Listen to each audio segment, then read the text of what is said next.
करते हैं। संभल में पत्थरबाजी का नया वीडियो सामने आया, जिसमें लोग गलियों में पत्थरबाजी करते दिखाई दे रहे हैं। पत्थरबाजों पर सख्त एक्शन की तैयारी हो रही है। वीडियो से पत्थरबाजों की पहचान की जा रही है। बड़ी खबर यहां पर हम आपको बता रहे हैं। ये तस्वीर इस वक्त हम आपको दिखा रहे हैं। 24 नवंबर 2024 संभल का ये वीडियो इस वक्त आपकी स्क्रीन पर। पत्थरबाजी का नया वीडियो यहां पर सामने आया है। ये तस्वीर इस वक्त हम आपको दिखा रहे हैं। पत्थरबाजों की एक नया वीडियो यहां पर सामने आया है। गलियों से पत्थरबाजी की गई थी, वो तस्वीर हम आपकी स्क्रीन पर आपको दिखा रहे हैं।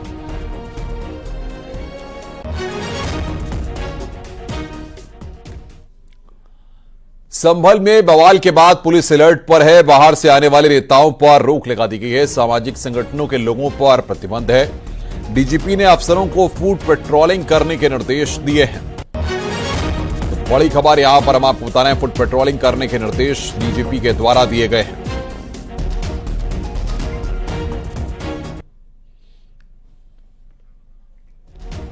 तो आज की तस्वीर और कल की तस्वीर, ये दो तस्वीर संभल की इस वक्त हम आपको दिखा रहे हैं। बाहर से आने वाले नेताओं पर रोक लगाई गई है। सामाजिक संगठनों के लोगों पर भी रोक लगाई गई है।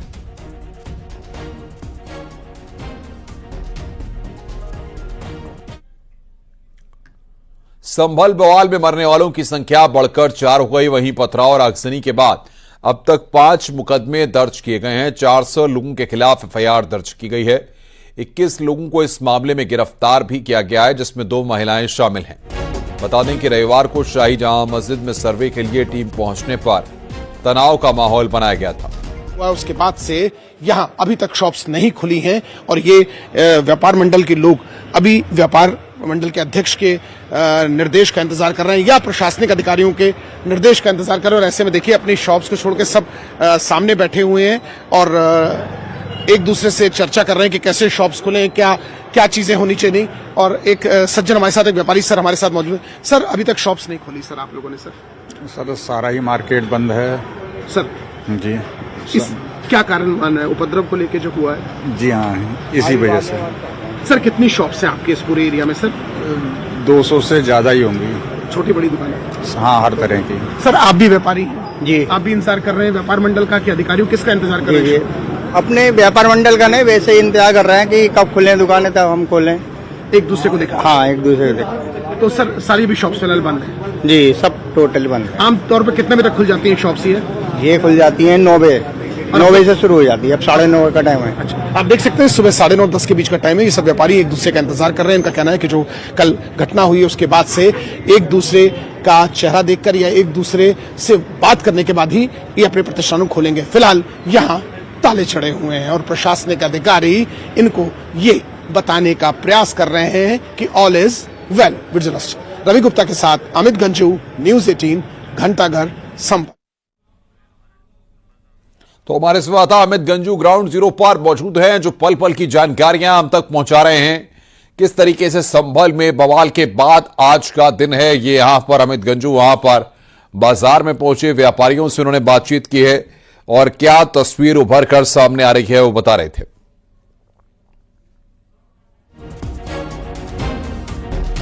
तो संभल से यह खबर इस वक्त हम आपको बता रहे हैं। मरने वालों की संख्या बढ़कर 4 हो गई है। इंटरनेट सेवा को भी कल बंद किया गया। और सीधे रुख करेंगे अमित गंजू का, ग्राउंड जीरो पर मौजूद है। अमित, दिखाइए आज की तस्वीरें, क्या हालात संभल में हैं और प्रशासनिक अमले की फिलहाल क्या रणनीति है?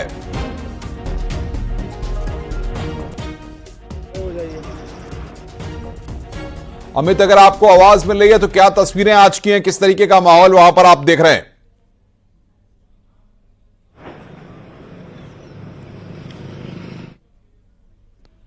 अमित से हम संपर्क करने की कोशिश करें। बहरहाल एक बार संभल की तस्वीर आपको बता दें। संभल में आज किस तरीके का माहौल है, क्या तस्वीर है, वो हम आपको बता रहे हैं।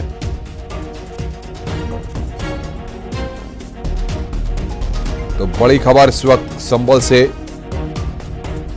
इस तरीके से संभल में तनाव भड़का था, उसके बाद क्या स्थिति है वो हम आपको दिखा रहे हैं। अब तक 21 लोग गिरफ्तार किए जा चुके हैं।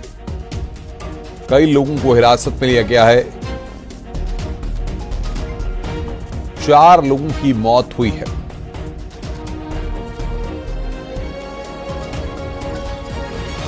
और 24 घंटे के लिए इंटरनेट बंद करने की हमने रिक्वेस्ट की थी, जिसे शासन द्वारा मान लिया गया। केवल संभल तहसील में 24 घंटे के लिए इंटरनेट बंद किया गया। तो सर आदेश कर दिए गए सर नेट बंद करने के लिए? हाँ, केवल 24 घंटे के लिए संभल तहसील के लिए आदेश हुआ।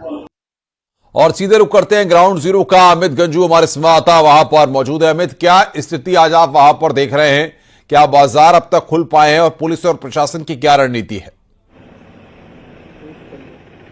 देखिए अनुपम जी, मैं आपको बताना चाहूंगा कि कल शहर का माहौल खराब करने का प्रयास किया गया था। कुछ मिसक्रिएंट से कुछ ऐसे एलिमेंट्स थे जिन्होंने शहर का और प्रदेश तक का इसका मैसेज जाए उसका प्रयास किया था। हालांकि मस्जिद के पास से हुए पथराव, आगजनी, उसके बाद एक्सचेंज ऑफ फायरिंग के बाद से इसके अफवाहों का बाजार भी गर्म रहा। लोगों ने जहां एक और कुछ लोगों ने इसका फायदा उठाया तो पुलिस ने घेराबंदी की, कोतवाली के क्षेत्र पूरी घेराबंदी की और उनको धरपकड़ शुरू की। पूरी रात भर दबिश चली है।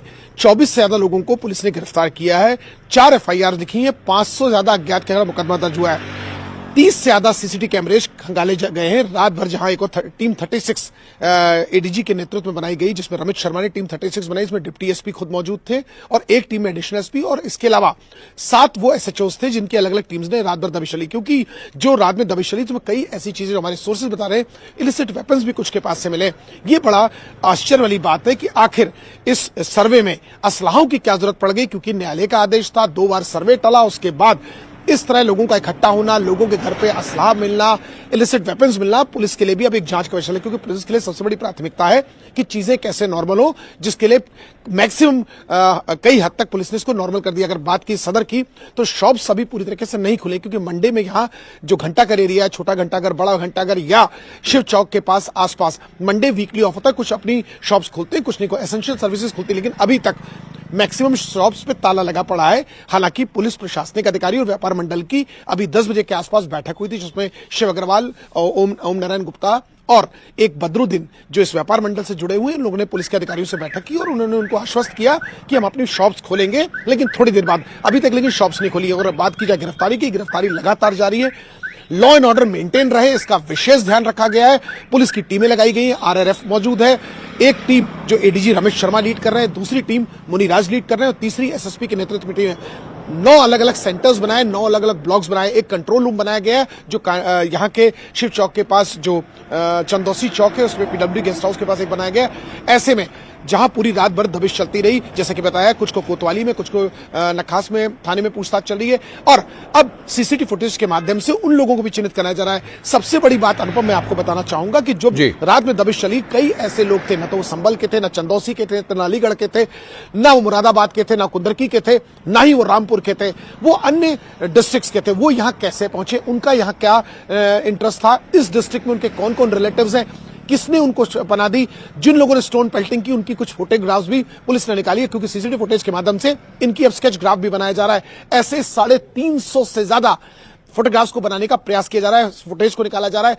जो यहाँ के पूर्व पार्षद हैं या लोग जो रिनाउंड लोग हैं या जो सोशल लोग हैं, उनसे उन फोटोग्राफ्स को आइडेंटिफाई कराने का पूरी रात भर प्रयास चला। सुबह 9:30 बजे तक ये, लेकिन अभी तक इस चीज को क्लियर आउट नहीं हो पाया, क्योंकि सिर्फ और सिर्फ 17 चेहरे अभी तक आइडेंटिफाई हो पाए जो हमारे सूत्र में 400 लोग कहां से आए, भीड़ कहां से आई, लोग कैसे इकट्ठा हुए, ऐसे तमाम चीजें जिनसे पर्दा उठना भी बाकी है। पुलिस की जांच जारी है, मगर इन सब के बीच मैं आपको बताना चाहूंगा कि पुलिस ने चप्पे चप्पे पर फोर्स का अधिकारियों ने डिप्लॉयमेंट किया है। हर व्यक्ति पर पैनी नजर है। बाहर के आने वाले लोगों पर विशेष तौर पर निगरानी रखी जा रही। किसी प्रकार का कोई पॉलिटिकल मूवमेंट नहीं होगा, कोई धरना ऐसा नहीं जैसे कि कहा जा रहा था। कुछ पॉलिटिकल लीडर्स आज जो मृतक हुए उनके परिजनों से मिलेंगे, ऐसा अभी फिलहाल नहीं है, क्योंकि उनके प्रवेश पर भी रोक लगाई गई है। पुलिस की पैनी नजर बनी है। 100 से ज्यादा LIU के कांस्टेबल्स लगाए गए हैं जो वीडियो फोटोग्राफी करा रहे हैं। चप्पे चप्पे पर हाई राइज जो बिल्डिंग्स हैं, यहाँ का जो मेन मार्केट है या शिव चौक के पास की बात की जाए तो वहां छतों पर जो कैमरे लगाए वो एक एक बिल्कुल अमित, आप ग्राउंड जीरो पर नजर बना के रखिए। आगे भी हम आपसे अपडेट लेंगे। अमित गंजू हमारे संवाददाता इस वक्त की बड़ी खबर पर हमें अपडेट दे रहे थे। आगे बढ़ते हैं। संभल में हुए बवाल पर SP सांसद रामगोपाल यादव ने कई लोगों के मारे जाने का दावा किया है और प्रशासन को इसके लिए जिम्मेदार ठहराया है। वहां का जिला प्रशासन पूरी तरह इसके लिए दोषी है। एक बार सर्वे हो चुका था, दोबारा 6 बजे DM लेके पहुंच गया वहां पर। और किसी पक्ष को जज ने फैसला दिया, जो आदेश दिया, उसमें दूसरे पक्ष को न बुलाया न जानकारी, ऐसा कभी होता नहीं।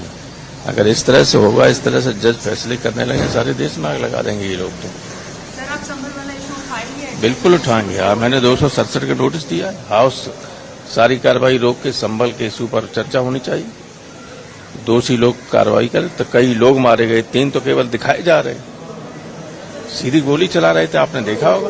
कह रहे थे पुलिस वाले गोली चलाओ, सब लोग गोली चलाएं। संभल की घटना पर पूर्व मंत्री सिद्धार्थनाथ सिंह का बयान सामने आया। सिद्धार्थनाथ सिंह ने समाजवादी पार्टी को अराजक तत्वों का हमदर्द बताया है। अराजक तत्व मिलते हैं और जो हरकतें करते हैं, जिस प्रकार से आपने संभल में भी देखा और भी पूर्व में भी देखा, उत्तर प्रदेश में समाजवादी पार्टी के लीडर उनके सपोर्ट में खड़े होते हैं, न ही कानून व्यवस्था के। और यही बयान रामगोपाल यादव जी का भी दर्शाता है कि वो पुलिस पे उंगली उठा रहे हैं, नहीं जिन लोगों ने पथराव किया और जिन लोगों ने गोली चलाई। और एक कोर्ट के ऑर्डर होने के बावजूद भी वहां पे शांतिपूर्वक जब चल रहा है सर्वे, वो कोर्ट का ऑर्डर है, तो उसके बाद वो इस प्रकार के बयानबाजी करते हैं, तो कहीं न कहीं सांप्रदायिकता को वो आग लगाने का काम भी करते हैं। वहीं संभल हिंसा पर डिप्टी सीएम ब्रजेश पाठक का बयान सामने आया। डिप्टी सीएम ने मामले की निष्पक्ष जांच और कड़ी कार्रवाई की बात कही है। ये न्यायपालिका के आधार पर वहां पर सर्वे चल रहा था।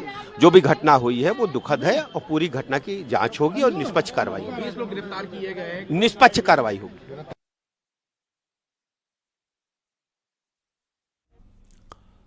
सूबे के परिवहन मंत्री दयाशंकर सिंह का एक वीडियो सोशल मीडिया पर वायरल हो रहा है, जिसमें वो अधिकारियों को चेतावनी देते नजर आ रहे हैं। वीडियो बलिया का बताया जा रहा है, जहां वो अधिकारियों को लापरवाही गिनाते नजर आ रहे हैं। मंत्री मंच से सीधी चेतावनी दे रहे हैं कि अधिकारियों की लापरवाही से अगर उनका नुकसान होगा तो वो अफसरों को भी बराबर नुकसान भुगताएंगे। पहले हमने जो है मार्च महीने में शिलान्यास किया था और पैसा मैंने भेज दिया यहाँ पर, और आज तक उनका प्रारंभ नहीं हुआ। उजियार घाट के लिए पैसा मैंने भेज दिया, अभी रसड़ा में मुझे पैसा भेजना है, हमको बेलसरा में भेजना है, ISBT बनाना है बैरिया में। ये सब काम इतने मैंने दो वर्षों में कैसे कर पाऊंगा, ये तेजी से नहीं होगा। तो ये हमारे ये भी कहना है कि जिसको काम मिले वो तेजी से समय जो उनका है उस समय के बीच में कराए। जो नहीं कराएगा वो अपने आप को समझे कि भाई उसका नुकसान होगा। जब हमारा नुकसान होगा तो उसका भी नुकसान हम करेंगे, इसमें कोई मरोत नहीं होगी। ग्रेटर नोएडा में जमीन अधिग्रहण से प्रभावित किसान अपनी मांगों को लेकर महापंचायत करेंगे। आंदोलन में किसान नेता राकेश टिकैत भी शामिल होंगे। किसान अधिकारियों पर बार बार वादा खिलाफी करने का आरोप लगा रहे हैं।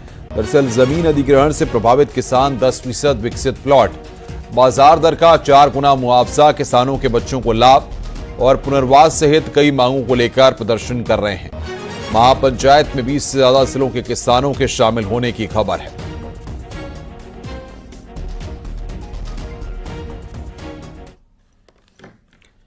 खबर एटा से, जहां पर 2 समुदाय के लोगों के बीच पथराव का मामला सामने आया। एक पक्ष अपने खेत में बाउंड्री करवा रहा था, दूसरे पक्ष ने इसे वक्फ बोर्ड की जमीन बताते हुए काम रुकवाने का प्रयास किया। काम नहीं रुका तो पथराव करते हुए बवाल शुरू कर दिया। सूचना पर पुलिस प्रशासन के अधिकारी मौके पर पहुंचे। लोगों ने बाइक और पिकअप के शीशे तोड़ दिए। वहीं सूचना मिलते ही मौके पर पहुंचे एसएसपी, एसपी भी मौके पर पहुंचे और मामला शांत कराया। पूरा मामला जलेसर कोतवाली इलाके का है। 20-25 मीटर जो है बाउंड्री सीमेंट के पिलर से जो है करा दिया था कि इतने में जो है दूसरे पक्ष के कुछ अराजक तत्व जो है 40-50 संख्या में पत्थरबाजी करते हुए आए और उसकी जो है बाउंड्री को क्षतिग्रस्त कर दिया, गिरा दिया है। स्थानीय पुलिस मौके पहुंच करके जो है संभालना, और इस समय लॉ एंड ऑर्डर की स्थिति पूरी तरीके से सामान्य है और वहां पर सीओ एडिशनल एसपी काम कर रहे हैं। मैं भी अभी घटनास्थल से होकर के आया हूं और पीड़ित पक्ष द्वारा जो तहरीर दी जा रही है बाकायदा जो है उस पर अभियोग पंजीकृत करके कड़ी से कड़ी अराजक तत्वों के विरुद्ध कड़ी से कड़ी कार्रवाई की जाएगी।